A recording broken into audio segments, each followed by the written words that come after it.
भारत का एक प्रसिद्ध जहाज व्यवसायी सुजीत कुमार सेन पिछले कुछ दिनों से दिल की बीमारी से हॉस्पिटल में मौत से जूझ रहा है। उसके दिल में एक ब्लॉकेज ऐसी है जिसको ठीक करने का कोई तरीका ही नहीं है। बोर्ड मीटिंग के अंत में सभी ने एक ही बात कही, सुजीत बाबू के बचने की कोई संभावना नहीं है। इस स्थिति में रोगी को देश से बाहर ले जाना भी खतरनाक है। अचानक एक सर्जन ने आशा की किरण की तरह कहा, अमेरिका में एक महिला हार्ट सर्जन है, नाम है डॉक्टर भावना, जो इस तरह के जटिल ऑपरेशन को बखूबी अंजाम देती है। वो एक रास्ता खोजने में सक्षम जरूर होंगी। बिना देर किए एक सीनियर हार्ट सर्जन ने भावना के साथ वीडियो कॉल का आयोजन किया। डॉक्टर अमेरिका में घर पर लैपटॉप पर काम कर रहे हैं। अचानक उन्होंने एक भारतीय सर्जन का एक मेल देखा। मरीज की सर्जरी पर उनकी राय पूछी गई है। भेजी गई सभी सूचनाओं को देखकर उत्तर देने के लिए उन्होंने टाइप किया, दिल में खून का लेवल 40% आर्टरी के रास्ते से बाहर बहाने के साथ बाकी आर्टरी पूरी तरह से ब्लॉक हो गई है। मरीज की सर्जरी करना संभव नहीं है। पर डॉक्टर भावना मरीज का नाम और पता देखकर चौंक गई जब वो जवाब भेजने वाली थी। पिछला टेक्स्ट डिलीट किया और फिर से टाइप करके उन्होंने कहा, रोगी के परिवार की जानकारी और एक तस्वीर उसे जल्द से जल्द भेजी जानी चाहिए। थोड़ी देर में भारत से आए मरीज की फोटो के साथ परिवार की जानकारी चली आती है। कुछ देर तस्वीर को देखते हुए डॉक्टर भावना ने जवाब दिया, मैं खुद सुजीत बाबू का ऑपरेशन करने दिल्ली आ रही हूँ। कुछ दिनों के लिए इमरजेंसी छुट्टी ली और अगले दिन डॉक्टर ने सुबह भारत के लिए एक आपातकालीन फ्लाइट टिकट बुक की।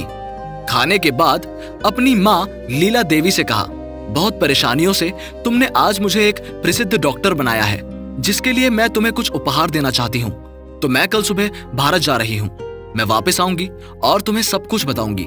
तुम बस मुझे आशीर्वाद दो ताकि मैं अपने लक्ष्य में सफल हो जाऊं और मैं तुम्हारी गरिमा बनाए रख सकूं। अगली सुबह डॉक्टर भावना अमेरिका से दिल्ली भारत पहुंची। वहां से डोमेस्टिक फ्लाइट से मुंबई रात के 10 बजे पहुंची।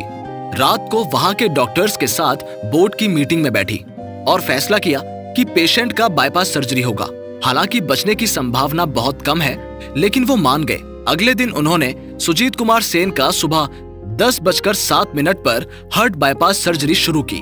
लगभग 8 घंटे की कोशिश के बाद सुजीत बाबू के दिल की आर्टरी के सभी ब्लॉकेज दूर हो गए और दिल में खून बहने लगा। डॉक्टर भावना ने कहा, ऑपरेशन सक्सेसफुल। होश में आने के बाद सुजीत बाबू ने भावना से कहा, आप इंसान नहीं है डॉक्टर, आप भगवान हैं। आपने मुझे नया जीवन दान दिया है।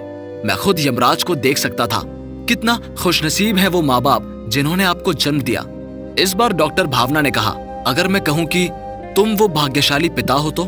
सुजीत बाबू ने हैरानी से उसकी तरफ देखा और पूछा, क्या मतलब है आपका? इस बार डॉक्टर भावना ने कहा, क्या आपको लीला सेन याद है? सुजीत बाबू थोड़ा चौंक गए और पूछा, कौन सी लीला? इस बार डॉक्टर भावना ने कहा, जिसे तुमने शादी से पहले प्यार का सपना दिखाकर भोग किया, आनंद लिया। फिर जब उसने तुमसे कहा कि वो माँ बनने वाली है तो तुमने उस बच्चे को उजाला दिखाने की बजाय अबॉर्शन करने के लिए कहा। लेकिन मेरी माँ अपने बच्चे को मारना नहीं चाहती थी, इसलिए रात के अंधेरे में बिना किसी को बताए वो मुझे अपनी कोख में ही लेकर कहीं दूर चली गई। उस दिन तुम मुझे मृत्यु का उपहार देना चाहते थे और आज मैंने तुम्हें जीवन का उपहार दिया है। भूल से भी ये मत समझना कि तुम मेरे पिता हो, इसलिए मैं यहाँ विदेश से आई हूँ। मेरी माँ अभी भी आपके नाम पर लाल सिंदूर अपने माथे पर लगाती है। मैं इतनी जल्दी अपनी माँ की मांग को फीका नहीं देखना चाहती। ये उपहार मैंने मेरी माँ को दिया है।